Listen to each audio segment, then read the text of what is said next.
Hey guys. So, with the release of Arena Breakout, which is a free to play Escape from Tarkov competitor, there's been a lot of talk of pay to win. Is the game pay to win? Now, I did make a video of my initial impressions after about 4 hours playing the game, comparing it to Tarkov, and I did talk about a couple of the things that I wasn't very happy about in terms of the microtransactions. But I wanted to talk about this specifically because it has really blown up in the community. Like, people are really hating on the game for being pay to win.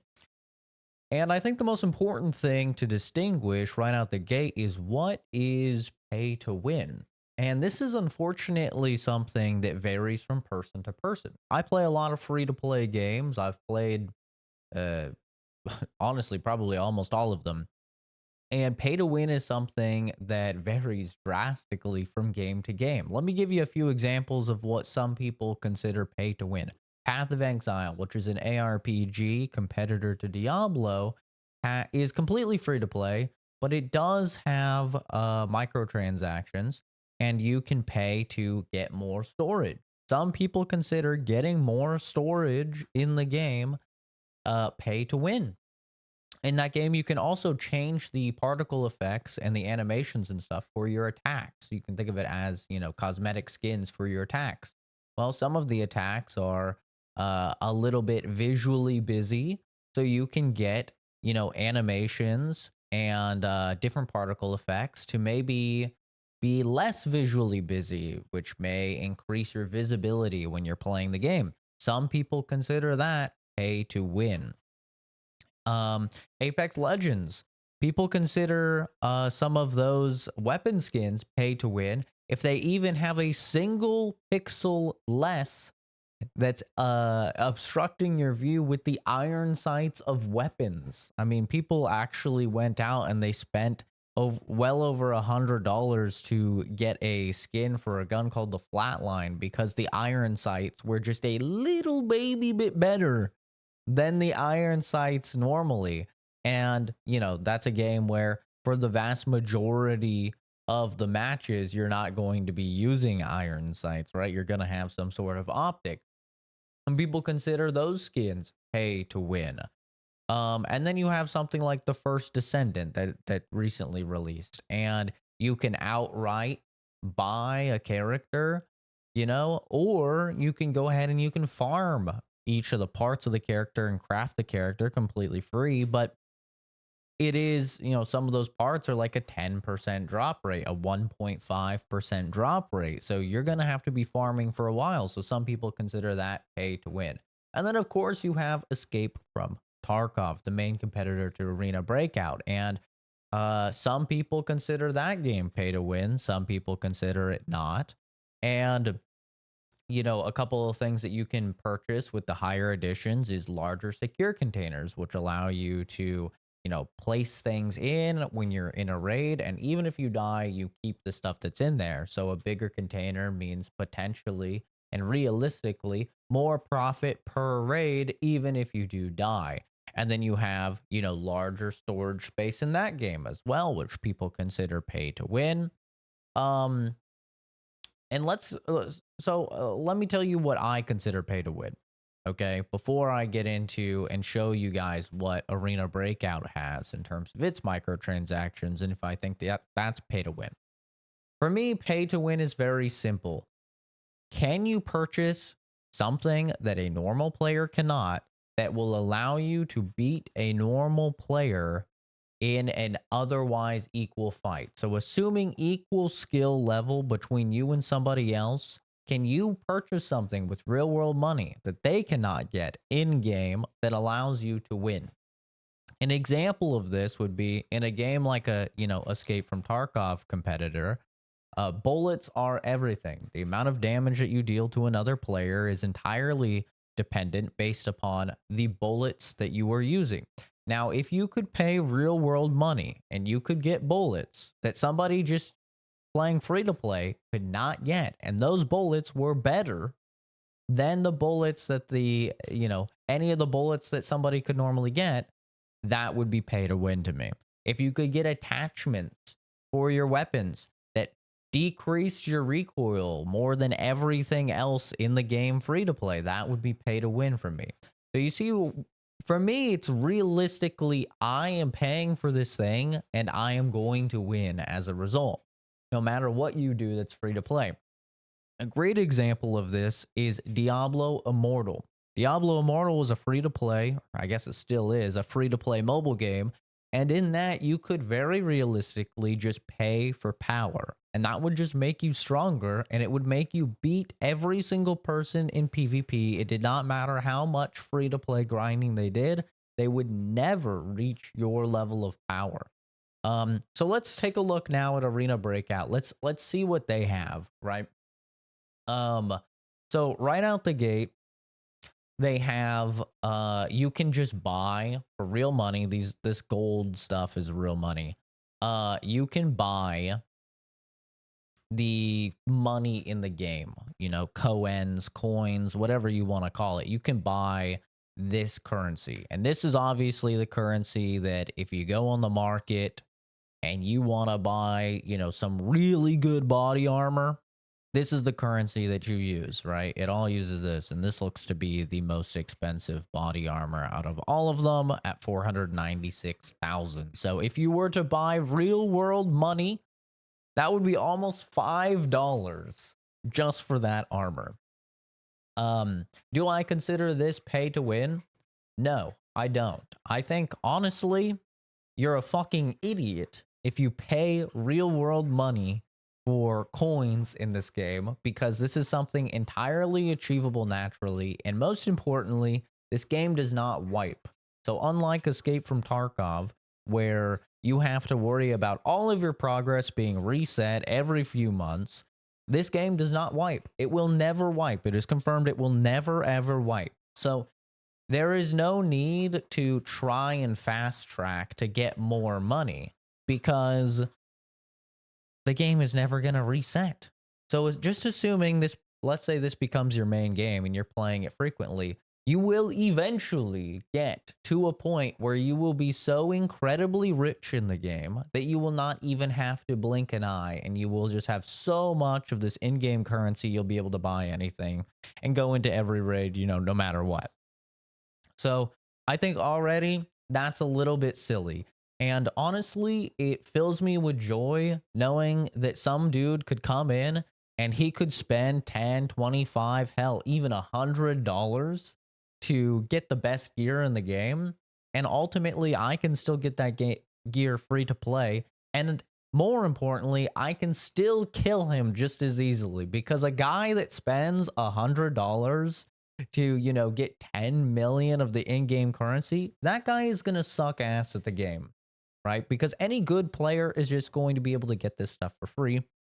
This guy's going to suck ass at the game. He's going to be super easy to kill. And remember, yes, you can buy, you know, the expensive armor or whatever. You could go to the market and you could spend your 500,000, you know, on this really, really good armor that's tier 6, right? And you might think, oh, that makes them super survivable.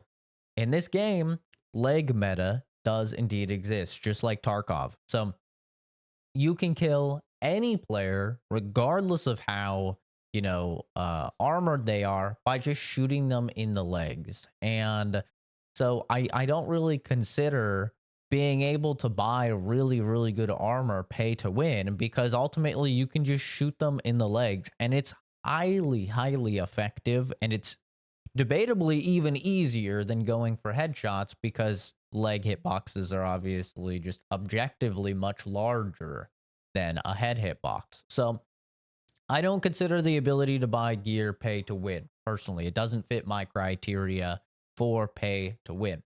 Some other things that you can buy here in the game. You can go elite, which is something I talked about in my video.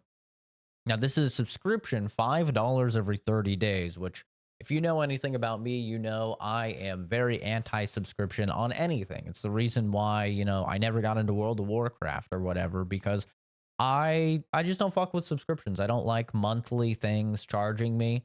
I've never been a person that likes monthly things charging me. If I get a new phone, I buy the phone outright. You know, if I get a new car, I'm buying the car outright. I don't do monthly things. So obviously for me, this is something I would never even think about getting. But you know, in terms of what you get from here, you get extra 150 grids of storage space, so similar to Tarkov. You get a larger weekly listing limit. Now, this is pretty big because normally you only get 500 listings a week. And just from me playing 4 hours, on the day that it launched, if we look, I've used 44 out of 500.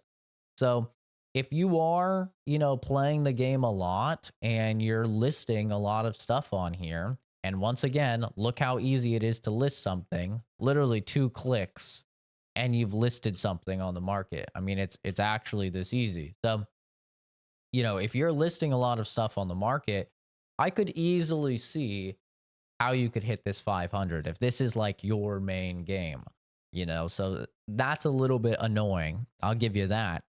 Simultaneous listings of +8, that's kind of whatever. You already get 12, which I feel like is pretty good. And then a label, which who gives a shit about. Now, the bigger thing, is similar to Tarkov, cases. And these are secure containers, just like Tarkov has. And you can get a 2x2, and then you can get a 3x2. And you can see the prices, corresponding to each. So you have $5 for every 30 days or $10 for every 30 days. And this does give you an advantage. I think it does give you an advantage. And these you cannot earn in game. So it is one of those things where this does give you an advantage because really the most expensive thing it seems like there is in the game is ammo. So being able to just hold a bunch of ammo in your booty is really nice. And if we take a look here, I don't know who the hell Johnson Tickler is and why he's inviting me. But if we take a look here, then you can see, oh, it looks like I even have it. Perfect. So I could show you. So I have a 1x2. I only have it for 2 days. This was because of an event, but events happen and you can get this small little container. But these two you can only get from the store for, $5 a month or $10 a month. So this is an advantage. However, my argument with secure containers on Tarkov is the exact same as I'm going to have on this, which is it really only speeds up. I think it is pay for convenience, which a lot of the things that, some people might consider pay to win, I consider pay for convenience. And I think a good example of that is when I was giving examples, like First Descendant, right? If something has a 1.5% drop rate or a 10% drop rate, you can farm for it. You can get it. I know I've done it in First Descendant, but it's a lot more convenient to just pay $10 and get the character, right? So pay for convenience for me is very different than pay for power. I don't really mind pay for convenience. I think pay for convenience is fine for people that don't want to put in the time. And I think that ultimately a larger storage container, right? A larger safe container, whatever you want to call it, is a pay for convenience thing, because this is something that really will only benefit you a little bit. And most importantly, it's going to mostly be a benefit for people who are worse at the game. If you're surviving every single raid, then this is going to, the couple extra slots you get from this is not really going to be a big deal. You could just toss on a big backpack and you're good to go.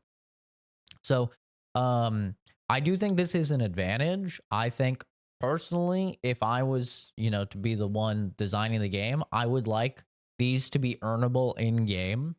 But this is basically the same system as Tarkov, let's be real. And people aren't freaking out about Tarkov, but this is basically the same system as Tarkov. Of course, it's way more expensive in Tarkov, at least initially. Over time, if you're playing the game a ton, since this is a subscription model, it's going to be, more expensive on this game. But I really don't think it is, it's that big of a deal, to be honest. And unpopular opinion, but I'm not even a fan of secure containers. I never really have been in Tarkov. I've played Tarkov since 2017, and I've always thought that, way back with the hatchet runners and everything, I've always thought that secure containers kind of invalidate the entire point of the game, which is that it should be, you know, a you should be afraid to die at all times, especially if you get something good. You shouldn't just be able to shove it in your booty hole and be, safe. And oh, I guess speaking of that, I did forget one more extra thing that you can get,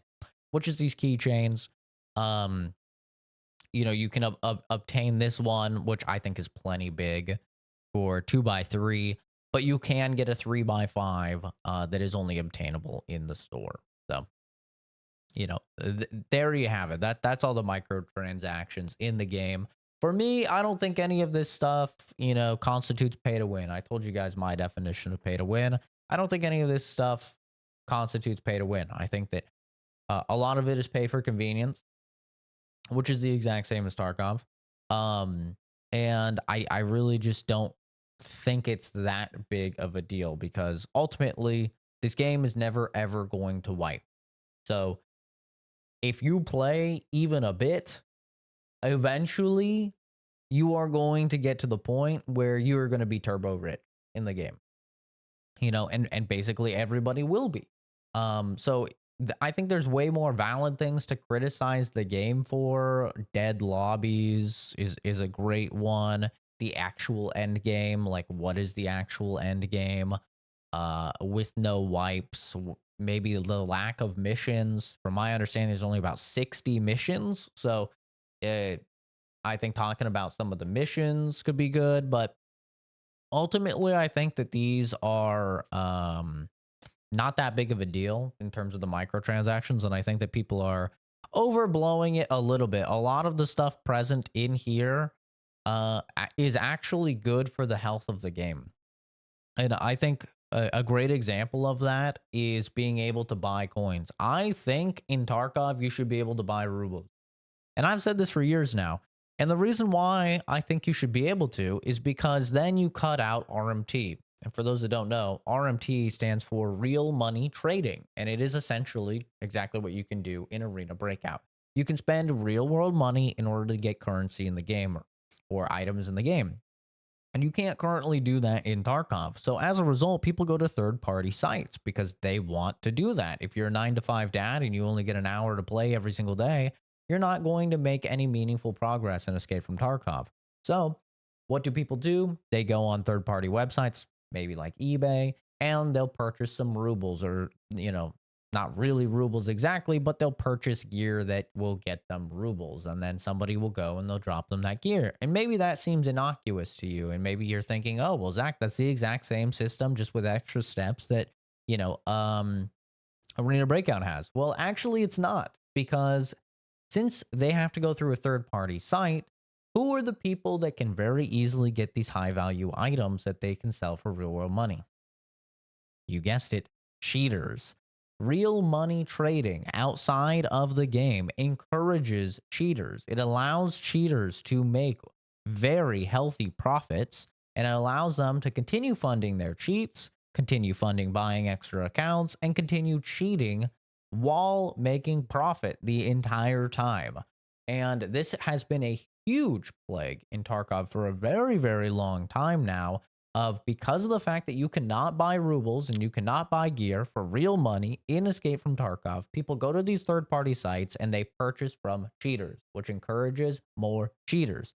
And if you've ever been on any of these RMT websites, which I have just for research, I've never purchased anything myself, but some of these sellers on these RMT websites have 60,000 plus reviews. I mean, these are people, even if you're assuming $1 that they're selling this stuff for, which realistically it's more like $5 or $10. I mean, we're talking about people making $60,000 plus minimum off of cheating in a video game and selling the items to people. Of course, you see somebody making $60,000 off of cheating in a game and selling the stuff. That's going to encourage you to want to cheat yourself and start selling stuff. And by allowing the player, like in Arena Breakout Infinite, to just purchase the currency, just purchase anything that they want from the flea market, you completely cut out the RMT side of things.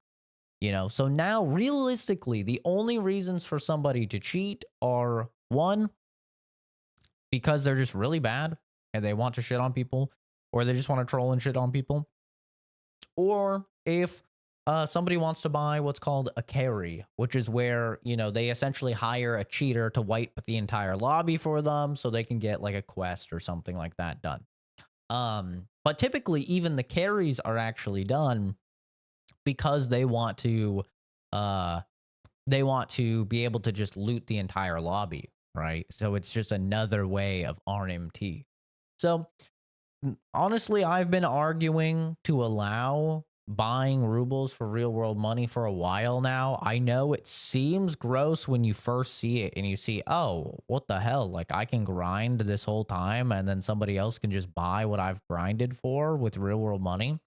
But once you actually understand what it means in the grand scheme of things, I think that most people would come around to just allowing people to buy rubles, because once again, anybody that's going to buy rubles or coins in Arena Breakout, they're not going to be a great player.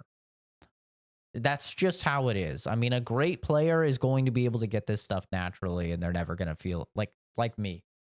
Like I'm not one to toot my own horn, but in Tarkov, I have over a 7 KD for PMC kills.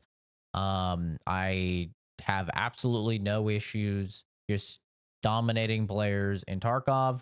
And as a result, I've never had a single urge to RMT, you know? So, and it's the same thing in Arena Breakout. You know, I've had no issues so far, albeit I've only played for 4 hours, but I don't really see that changing. And I've had no issues at all, especially when you consider it doesn't wipe. I have no issues with it. So let me know what you guys think. Do you think it is pay to win? Unfortunately, this conversation is really impossible to have objectively because every single person is going to have a different subjective view upon what is pay to win and what is not. But I wanted to give my thoughts specifically to the game because, like I said, a lot of different communities have a lot of different like definitions of what's pay to win, and I just wanted to give my take on if I think it's pay to win, which obviously I don't. So that's gonna do it for me. Thanks for watching. Have a fantastic rest of your day, and I'll see all of you in the next video or from Sherman. Bye bye.